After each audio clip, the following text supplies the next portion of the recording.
Hello കുട്ടികളെ, കഥമുത്തശ്ശിയുടെ കൊച്ചു കൂട്ടുകാർക്കൊക്കെ സുഖമല്ലേ?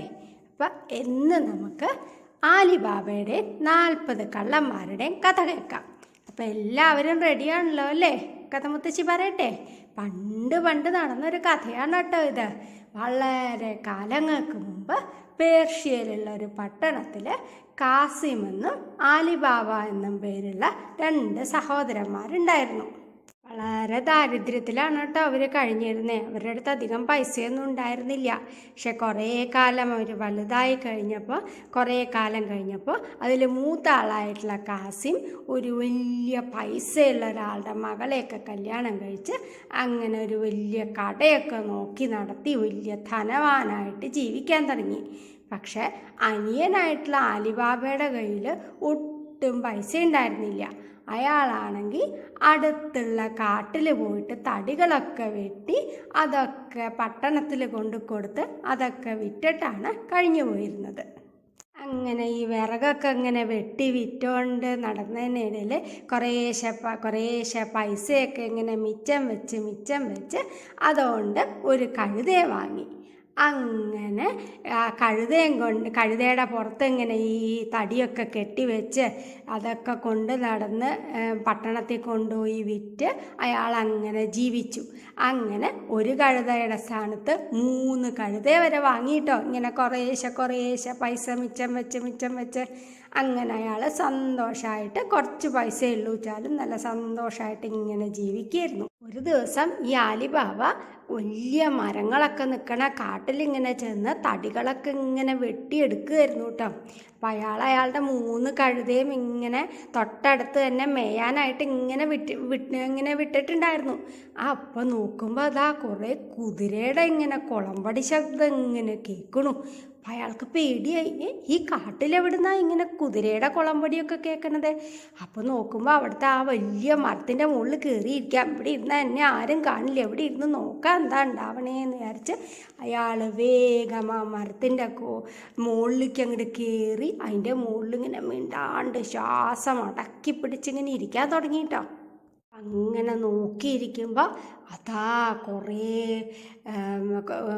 ആയുധങ്ങളൊക്കെ ധരിച്ച് കുറേ പേരിങ്ങനെ കുതിരപ്പുറത്ത് ഇങ്ങനെ വരണു. അവരവരുടെ മുഖമൊക്കെ ഇങ്ങനെ കറുത്ത തുണി കൊണ്ടൊക്കെ മറച്ചു വെച്ചിരുന്നു കേട്ടോ. ആലിബാബയ്ക്ക് മനസ്സിലായി ഇവരൊക്കെ വലിയ കൊള്ളക്കാരാണ് എന്ന് മനസ്സിലായി. ആലിബാബ ശ്വാസം വിടാണ്ട് പേടിച്ചിങ്ങനെ ഇരുന്ന് നോക്കുകയാണ് കേട്ടോ എന്തൊക്കെയാണ് അവർ ചെയ്യണേന്നുള്ളത്. അവരെല്ലാവരും ഈ കുറേ ആളുകളുണ്ടായിരുന്നു കേട്ടോ. അപ്പോൾ ആലിബാബ ഇങ്ങനെ എണ്ണി നോക്കുമ്പോൾ 40 പേരുണ്ട്, 40 കള്ളന്മാരുണ്ട്. അപ്പോൾ ഇവരെല്ലാവരും കൂടി ആലിബാബ ഇങ്ങനെ ഒരു മരത്തിൻ്റെ മുകളിൽ കയറി ഇരിക്കുകയായിരുന്നില്ലേ, ആ മരത്തിൻ്റെ താഴെ അങ്ങോട്ട് എത്തിയിട്ടോ. എന്നിട്ട് അവരവിടെ അവരുടെ കുതിരകളെയൊക്കെ കെട്ടിയിട്ട് അവർ കുതിരപ്പുറത്തുനിന്ന് കുറേ സഞ്ചിയൊക്കെ ഉണ്ട് കേട്ടോ ഈ കുതിരപ്പുറത്ത്. ആ സഞ്ചിയൊക്കെ അങ്ങോട്ട് എടുത്ത് പതുക്കെ ഇങ്ങനെ നടക്കാൻ തുടങ്ങി. അപ്പോൾ അവരവിടെ ഒരു വലിയ പാറ ഉണ്ടായിരുന്നു. ആ പാറയുടെ അവിടേക്കാണ് ഇങ്ങനെ നടക്കുന്നുണ്ടായിരുന്നത്. അപ്പം ആലിബാബ ഇങ്ങനെ പേടിച്ച് അതിൻ്റെ മുകളിൽ കയറിയിരുന്ന് ഇങ്ങനെ നോക്കുക, എങ്ങാനും കണ്ടാൽ അവർ ഉപദ്രവിക്കുമല്ലേ. അപ്പോൾ ഇങ്ങനെ പേടിച്ച് ശ്വാസം പോലും വിടാണ്ട് ഇങ്ങനെ നോക്കിയിരിക്കുക കേട്ടോ അവരെന്താ ചെയ്യണേന്നുള്ളത്. ആ കള്ളന്മാരെല്ലാവരും കൂടി ആ പാറയുടെ അടുത്തേക്ക് ചെന്ന് ഈ കയ്യിൽ സഞ്ചിയൊക്കെ തൂക്കി പിടിച്ചിങ്ങനെ ചെന്നു കേട്ടോ. അത് കഴിഞ്ഞ് ഈ ആലിബാബ നോക്കുമ്പോൾ ആ കള്ളന്മാരുടെ ഇടയിൽ അതിലെ പ്രധാന കൊള്ളക്കാരനാന്ന് തോന്നുന്ന ഒരാൾ വേഗം ഒന്ന് വിളിച്ചു പറയാൻ തുടങ്ങി, ഡം ഡം തുറക്കട്ടെ വാതിൽ. അപ്പോൾ അതാ അത്ഭുതം, എന്താ പാറ ഇങ്ങനെ തന്നെ ഒരു വാതിൽ പോലെ ഇങ്ങനെ നീങ്ങി വരണു. എന്നിട്ട് ഈ കള്ളന്മാരെല്ലാവരും കൂടി അതിൻ്റെ അകത്തേക്ക് അങ്ങോട്ട് കയറി. അത് കഴിഞ്ഞിട്ട് അവർ പറഞ്ഞു, ഉറക്കെ വിളിച്ച് പറയാണ് കേട്ടോ. അപ്പോൾ ആലിബാബയ്ക്ക് ഈ മരത്തിൻ്റെ മുകളിലിരുന്ന് ഇതൊക്കെ കേൾക്കാം. ഡം ഡം അടയ്ക്കട്ടെ വാതിൽ എന്ന് പറഞ്ഞു. ഉടനെ ആ പാറ അങ്ങോട്ട് അടഞ്ഞ് സാധാരണ പാറ പോലെ അങ്ങോട്ടായി. ആർക്കും മനസ്സിലാവില്ല കേട്ടോ അതൊരു വാതിലാന്ന്, തോന്നുകയില്ല ഒരു വാതിലായിട്ട്. ആലിബാബ പിന്നെയും അവരെ പേടിച്ചിരിക്കുക കേട്ടോ. കാരണം ഇവർ പോയാലേ ആലിബാബയ്ക്ക് താഴേക്ക് ഇറങ്ങാൻ പറ്റുള്ളൂ അല്ലേ, അല്ലെങ്കിൽ അവരെങ്ങാനും കണ്ടാലോ പിന്നെ ആകെ ബുദ്ധിമുട്ടാവില്ലേ, അവർ പിടിച്ച് കൊല്ലും. വലിയ കൊള്ളക്കാരും കള്ളന്മാരും ഒക്കെയാണ് അല്ലേ. അപ്പോൾ അവർ കണ്ടു കഴിഞ്ഞ് കഴിഞ്ഞാൽ അലിബാബയുടെ കാര്യം പോക്കാം പിന്നെ. അപ്പോൾ അതുകൊണ്ട് അലിബാബ അവിടെ തന്നെ അനങ്ങാണ്ടിരുന്നു കേട്ടോ.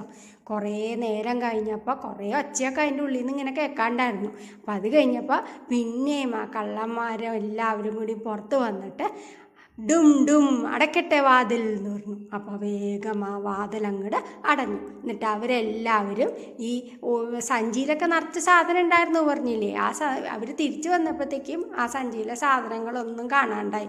ഒഴിഞ്ഞ സഞ്ചിയായിരുന്നു അവരുടെയൊക്കെ കയ്യിൽ. അവർ ആ ഒഴിഞ്ഞ സഞ്ചിയും എടുത്തുകൊണ്ട് അവരുടെ കുതിരപ്പുറത്ത് കയറി അവരെല്ലാവരും പോയി.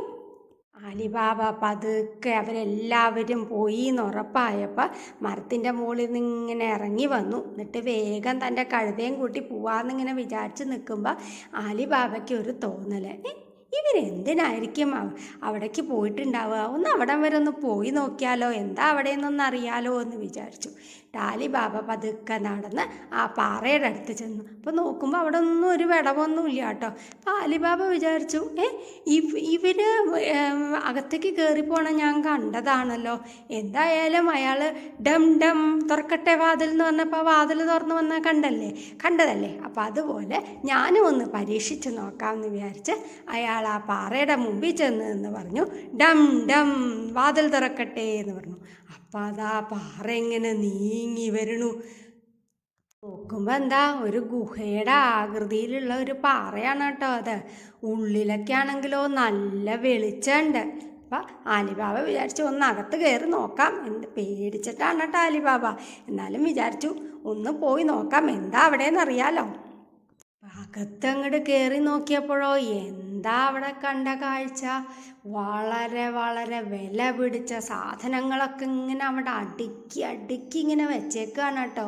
നല്ല കസവ് വസ്ത്രങ്ങൾ, വളരെ അപൂർവമായിട്ടുള്ള ആഹാരപദാർത്ഥങ്ങൾ, സ്വർണത്തിൻ്റെയും വെള്ളിയുടെയും രത്നങ്ങളുടെയും ഒക്കെ ഇങ്ങനെ കട്ടികൾ, പിന്നെ കുറേ നാണയങ്ങളൊക്കെ ഇങ്ങനെ വലിയ വലിയ ബാഗിലൊക്കെ ഇങ്ങനെ നിറച്ച് വെച്ചേക്കുകയാണ്. സ്വർണ്ണ നാണയങ്ങളും വെള്ളിയുടെ സാധനങ്ങളും ഒക്കെ കുറേ ആഭരണങ്ങളുണ്ട്. ഒക്കെ സ്വർണ്ണമയാണ് അതിൻ്റെ ഉള്ളിൽ. ചെന്നങ്ങോട്ട് നോക്കുമ്പോൾ കണ്ണിങ്ങനെ അഞ്ചിപ്പോവും. അങ്ങനത്തെ ഇതിൽ അടുക്കി വെച്ചേക്കാണ് ഓരോ സാധനങ്ങളൊക്കെ. അപ്പോൾ ഈ അലിബാബ ഒരു ദരിദ്രനാണ് അല്ലേ. അലിബാബ ഒരിക്കലും ജീവിതത്തിൽ ഇത്ര അധികം സ്വർണ്ണ നാണയമൊന്നും കണ്ടിട്ട് തന്നെ ഇല്ല കേട്ടോ. ഈ സ്വർണ്ണമൊക്കെ കൂടി കണ്ടപ്പോൾ അലിബാബയുടെ കണ്ണങ്ങോട്ട് മഞ്ഞളിച്ചു. അപ്പം അലിബാബ വിചാരിച്ചു ഈ കൊള്ളക്കാരുടെയൊക്കെ കുറേ കാലത്തെ സമ്പാദ്യം അവരിങ്ങനെ ഇവിടെ സൂക്ഷിച്ച് വെച്ചേക്കുമായിരിക്കും എന്ന് വിചാരിച്ചു. അപ്പം അലിബാബയ്ക്ക് തോന്നി ഇതെന്തായാലും ഇതെനിക്കൊരു ഭാഗ്യമായിട്ടാണ് ഞാനിപ്പോൾ ഇത് കണ്ടത്. അപ്പോൾ ഇവിടുന്ന് കുറച്ചെടുത്തുകൊണ്ട് പോയാൽ ആരും അറിയില്ല എന്ന് തോന്നി അലിബാബയ്ക്ക്. എന്തായാലും ഇവർ കള്ളന്മാരും കൊള്ളക്കാരും ഒക്കെയാണ്. ഇവരെന്തായാലും നല്ല രീതിയിൽ ഉണ്ടാക്കിയിട്ടുള്ള സ്വത്തൊന്നുമല്ല ഇത്. അപ്പോൾ ഇത് എൻ്റെ ഭാഗ്യമാണ് ഞാനിപ്പോൾ ഇത് കണ്ടത്. അപ്പം ഞാൻ ഇതിൽ നിന്ന് കുറച്ച് എന്തായാലും എടുത്തു കൊണ്ടുപോവാം. അപ്പോൾ എനിക്ക് അത്യാവശ്യം കഴിയാനുള്ളൊരു വകയാവുമല്ലോ, എൻ്റെ കുട്ടികൾക്കൊക്കെ കുറച്ച് നല്ല രീതിയിൽ ഭക്ഷണവും ഒക്കെ കൊടുക്കാൻ പറ്റുമല്ലോ എന്നിങ്ങനെ വിചാരിച്ചു. എന്നിട്ട് വേഗം അവിടെ ഉണ്ടായിരുന്ന സഞ്ചികളിലൊക്കെ അയാൾ ഇങ്ങനെ നിറയെ സ്വർണ്ണക്കട്ടകളും ഒക്കെ എടുത്ത് തൻ്റെ 3 കഴുതപ്പുറത്തും വെക്കാവുന്ന അത്രയും സഞ്ചികളിലാക്കി അതിലൊക്കെ നിറച്ച് പുറത്തേക്ക് വന്നു. എന്നിട്ട് മുമ്പ് പറഞ്ഞ പോലെ ഡം ഡം അടയട്ടെ വാതിൽ എന്ന് പറഞ്ഞു. അപ്പോൾ അതാ പാറയുടെ വാതിൽ അങ്ങോട്ട് അടഞ്ഞു. എന്നിട്ട് അലിബാബ ആ സഞ്ചികളൊക്കെ കഴുതപ്പുറത്ത് കയറ്റി വെച്ച് പതിവ് പോലെ തൻ്റെ വീട്ടിലേക്ക് അങ്ങോട്ട് വന്നു. അപ്പം അലിബാബ കണ്ട ഭാര്യ ചോദിച്ചു, ഇന്നെന്താ തടികളൊന്നും കൊണ്ടുവന്നിട്ടില്ലല്ലോ, പകരം സഞ്ചിയിൽ വേറെ എന്താ കൊണ്ടുവന്നേക്കണേ, ഞാൻ നോക്കട്ടെ എന്ന് പറഞ്ഞിട്ട് അലിബാബയുടെ ഭാര്യ വേഗം വന്ന് സഞ്ചി അങ്ങോട്ട് തുറന്നു നോക്കിയിട്ടോ. ഉള്ളിലൊക്കെ നോക്കുമ്പോൾ എന്താ സ്വർണം. അലിബാബയുടെ ഭാര്യയ്ക്ക് ആദ്യം അങ്ങോട്ട് പേടിയാവുക ചെയ്തേ, ഇതെവിടുന്നാ സ്വർണം, നിങ്ങൾ വല്ല കൊള്ള സങ്കേതത്തിലും ചേർന്നു എന്ന് ചോദിച്ചു അലിബാബയുടെ ഭാര്യ. എന്നിട്ട് അലിബാബ പറഞ്ഞു, അയ്യോ ഞാൻ കള്ളനും കൊള്ളക്കാരനൊന്നുമല്ല, എനിക്കിതിങ്ങനെ വഴിയിൽ ഞാനിങ്ങനെ കണ്ടതാണ് എന്ന് പറഞ്ഞിട്ട് അലിബാബ ഉണ്ടായ കാര്യമൊക്കെ ഭാര്യയോട് പറഞ്ഞു. എന്നിട്ട് ഭാര്യയോട് പറഞ്ഞു, ഇതൊന്നും ആരോടും പറയരുത് കേട്ടോ, നമുക്കിതെല്ലാം വീട്ടിലെവിടെയെങ്കിലും ഒരു സ്ഥലത്ത് കുഴിച്ചിടാം, അല്ലെങ്കിൽ ആരെങ്കിലും വന്ന് ഇതൊക്കെ കണ്ടു കഴിഞ്ഞു കഴിഞ്ഞാൽ ഞാൻ മോഷ്ടിച്ചതാണെന്നല്ലേ എല്ലാവരും വിചാരിക്കും. അപ്പോൾ നമുക്ക് ആരെയും ഇപ്പോൾ ഒന്നും അറിയിക്കേണ്ട, നമുക്കിതൊക്കെ എവിടെയെങ്കിലും കുഴിച്ചിടാം എന്ന് പറയും. അലിബാബയുടെ ഭാര്യ പറയും, നമുക്കിത് കുഴിച്ചിടുന്നതിന് മുമ്പ് ഇതാകെ എത്ര അളവുണ്ടെന്നൊന്ന് നോക്കണ്ടേ, എത്രയാ കൊണ്ടുവന്നേക്കണേന്ന് ഒരളവ് നമ്മുടെ കയ്യിൽ ഉണ്ടാവണ്ടേ. അപ്പം അതിന് വേണ്ടി നമുക്കിതൊന്ന് അളവൊന്ന് നോക്കാം. എൻ്റെ കയ്യിലാണെങ്കിൽ അളവ് പാത്രം ഒന്നുമില്ല. അപ്പം ഞാനൊരു കാര്യം ചെയ്യാം, ഞാൻ വേഗം പോയിട്ട് ഈ അലിബാബയുടെ സഹോദരനാണ് കാസിം അല്ലേ, ആ കാസിമിൻ്റെ വീട്ടിൽ പോയി അയാളുടെ ഭാര്യയോട് ഒരളവ് പാത്രം ഞാൻ മേടിച്ചു കൊണ്ടുവരാം എന്ന് പറയും. അപ്പോഴേക്കും അലിബാബ വേഗം കുഴിയൊക്കെ എടുത്ത് റെഡി ആയിക്കോളൂ. നമ്മളപ്പോൾ അളന്ന് നോക്കിയിട്ട് അതൊക്കെ കുഴികളിലാക്കി നമുക്ക് ഒളിപ്പിച്ച് വെക്കാമെന്ന് പറഞ്ഞ് അലിബാബയുടെ ഭാര്യ വേഗം അലിബാബയുടെ സഹോദരൻ്റെ വീട്ടിൽ പോയി സഹോദരൻ്റെ ഭാര്യയോട് അളവ് നോക്കണ പാത്രം ഒന്ന് തരുമോ എന്ന് ചോദിക്കും. അലിബാബയുടെ സഹോദരൻ്റെ ഭാര്യയ്ക്ക് അറിയാട്ടോ ഇവരുടെ അടുത്ത് അധികം പൈസയൊന്നുമില്ല, അവർ വളരെ ബുദ്ധിമുട്ടിയാണ് കഴിയണേന്ന്. അപ്പോൾ ഈ അളവ് പാത്രമൊക്കെ ചോദിച്ചപ്പോൾ അത്ഭുതമായി ഈ അലിബാബയുടെ സഹോദരൻ്റെ ഭാര്യയ്ക്ക്. ഇതെന്തിനാ ഇപ്പോൾ പതിവില്ലാണ്ട് ഒരു അളവ് പാത്രമൊക്കെ ചോദിക്കണേ, ഇവർക്ക് എന്തായി കിട്ടിയേക്കണേ, ഇത്ര അധികം അളന്നൊക്കെ നോക്കാൻ മാത്രം, അതെന്താണെന്നറിയണമല്ലോ എന്ന് വിചാരിച്ച് ഭയങ്കര സൂത്രക്കാരിയാണ് കേട്ടോ ഈ സഹോദരൻ്റെ ഈ കാസിമിൻ്റെ ഭാര്യ. അപ്പോൾ അവരെന്ത് ചെയ്തു എന്നറിയോ, അളവ് പാത്രത്തിൻ്റെ അടിയിൽ കുറേ അരക്കങ്ങട് തേച്ച് പിടിപ്പിച്ചു. അപ്പോൾ എന്ത് സാധനം അളന്നാലും ആ പാത്രത്തിൻ്റെ അടിയിൽ അരക്കുമ്പോൾ അത് ഒട്ടിപ്പിടിക്കും അല്ലേ. അപ്പോൾ തിരിച്ചു കൊണ്ടുവന്ന് കൊടുക്കുമ്പോൾ അവർക്കറിയാൻ പറ്റും എന്ത് സാധനം അതുകൊണ്ട് അളന്നേന്നുള്ളത് അല്ലേ. അപ്പോൾ അതറിയാൻ വേണ്ടിയിട്ടാണ് ഈ സഹോദരൻ്റെ ഭാര്യ ഇങ്ങനൊരു സൂത്രം ചെയ്തത്. ഇതൊന്നും അറിയാതെ അലിബാബയുടെ ഭാര്യ വേഗം അളവ് പാത്രവും കൊണ്ടുവന്ന് ഇവിടെ വന്ന് അവർ ആ പാത്രത്തിൽ ഈ സ്വർണ്ണ നാണയങ്ങളും ബാക്കിയുള്ളതെല്ലാം ഇങ്ങനെ അളന്ന് തിട്ടപ്പെടുത്തി അതെല്ലാം ഒരു അടുക്കളയിൽ തന്നെ ഒരു വലിയ കുഴിയൊക്കെ ഉണ്ടാക്കി ആ കുഴിയിലിട്ട് മൂടി സൂക്ഷിച്ചു വെച്ചു.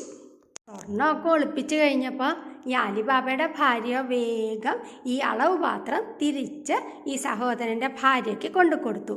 പക്ഷേ ആ അരക്കടിയിലുണ്ടായിരുന്നു അല്ലേ. അപ്പോൾ അതുകൊണ്ട് ഒരു സ്വർണ്ണ നാണയം ഈ പാത്രത്തിൻ്റെ അടിയിൽ ഒട്ടിപ്പിടിച്ചിട്ടുണ്ടായിരുന്നു. അത് ഈ അലിബാബയുടെ ഭാര്യ കണ്ടില്ല കേട്ടോ. അതങ്ങനെ തന്നെ ആ പാത്രം ഈ സഹോദരൻ്റെ ഭാര്യയ്ക്ക് കൊണ്ടു കൊടുത്തു.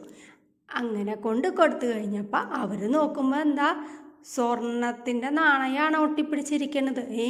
ഈ അളവ് പാത്രത്തിലൊക്കെ ഇവർ സ്വർണം നോക്കി, ഇവരുടെ അടുത്ത് ഒട്ടും പൈസയൊന്നും ഇല്ലാത്ത ആൾക്കാരല്ലേ, പിന്നെ എങ്ങനെയാണ് അവർക്ക് ഇത്രയധികം പൈസ കിട്ടിയെന്ന് അത്ഭുതമായി ഈ സഹോദരൻ്റെ ഭാര്യയ്ക്ക്. അത്ഭുതം മാത്രമല്ല കേട്ടോ, നല്ല അസൂയയും തോന്നി. ഇത്രയധികം പൈസയോ ഇവർക്ക്, എന്നാൽ ഇതിൻ്റെ സൂത്രം ഒന്നും അറിയണമല്ലോ.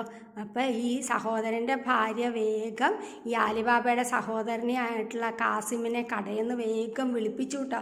എന്നിട്ട് പറഞ്ഞു, നിങ്ങളല്ലേ പറഞ്ഞത് നിങ്ങളുടെ സഹോദരനൊട്ടും പൈസയൊന്നുമില്ല എന്ന്, എന്നിട്ട് കണ്ടില്ലേ ഇതേ എൻ്റെ കയ്യിൽ നിന്ന് അളവ് പാത്രം മേടിച്ചിട്ട് സ്വർണ്ണമാണ് അവർ അളക്കണേ. നിങ്ങളുടെ കയ്യിലൊക്കെ ഉള്ളതിനേക്കാൾ ധാരാളം കാശുണ്ട് ഈ സഹോദരൻ്റെ കയ്യിൽ, എങ്ങനെയാണ് അവർക്ക് ഇത്രയധികം കാശ് കിട്ടിയെന്ന് നിങ്ങൾ പോയി ഒന്ന് അന്വേഷിക്കൂ പറയും ഈ സഹോദരൻ്റെ ഭാര്യ. ഇത് കേട്ടപ്പോൾ സഹോദരനും ഭയങ്കര അസൂയായി കേട്ടോ. അലിബാബയ്ക്ക് ഇവിടുന്ന് ഇത്രയധികം സ്വർണ്ണമൊക്കെ കിട്ടിയേക്കണത്, എന്നാൽ അതൊന്നും അറിയണമല്ലോ എന്ന് വിചാരിച്ച് വേഗം ഈ സഹോദരൻ അലിബാബയുടെ വീട്ടിൻ്റെ മുമ്പിൽ അങ്ങോട്ട് എത്തി വേഗം അലിബാബയുടെ അടുത്ത് ചോദിക്കാൻ തുടങ്ങി, ഇതെവിടുന്നാ നിനക്ക് ഇത്ര കാശൊക്കെ കിട്ടിയേക്കണേ, വേഗം പറഞ്ഞോ, അല്ലെങ്കിൽ ഞാനിപ്പോൾ രാജാവിൻ്റെ അടുത്ത് പോയി വിവരങ്ങളൊക്കെ പറഞ്ഞ് നിന്നെ പിടിപ്പിക്കും എന്ന് പറയും. കേട്ട് പേടിച്ച അലിബാബ ഉള്ള സത്യം മുഴുവൻ ഈ സഹോദരനോട് പറയും. എന്നിട്ട് സഹോദരനോട് പറയും, അങ്ങ് ആരോടും പറയരുത്, ഞാൻ അങ്ങയ്ക്കും ഇതിൽ നിന്നൊരു പങ്ക് തരാം എന്ന് പറയും. പക്ഷേ ഗുഹയിലുള്ള എല്ലാ സ്വർണവും തനിക്ക് തന്നെ കിട്ടണമെന്ന് വിചാരിച്ച് അയാൾ അലിബാബയെ കൂട്ടാണ്ട് അലിബാബയുടെ അടുത്ത് നിന്ന് തുറക്കാനും അടയ്ക്കാനുമുള്ള മന്ത്രമൊക്കെ മേടിച്ച് തന്നെത്താൻ ഗുഹയിലേക്ക് പോയി. ഇതിൻ്റെ ബാക്കി കഥയായിട്ട് കഥമുത്തശ്ശി വീണ്ടും വരാട്ടോ. അതുവരെ കഥമുത്തശ്ശിയുടെ കൊച്ചു കൂട്ടുകാരെല്ലാവരും നല്ല മിടുക്കരായിട്ടിരിക്കണം.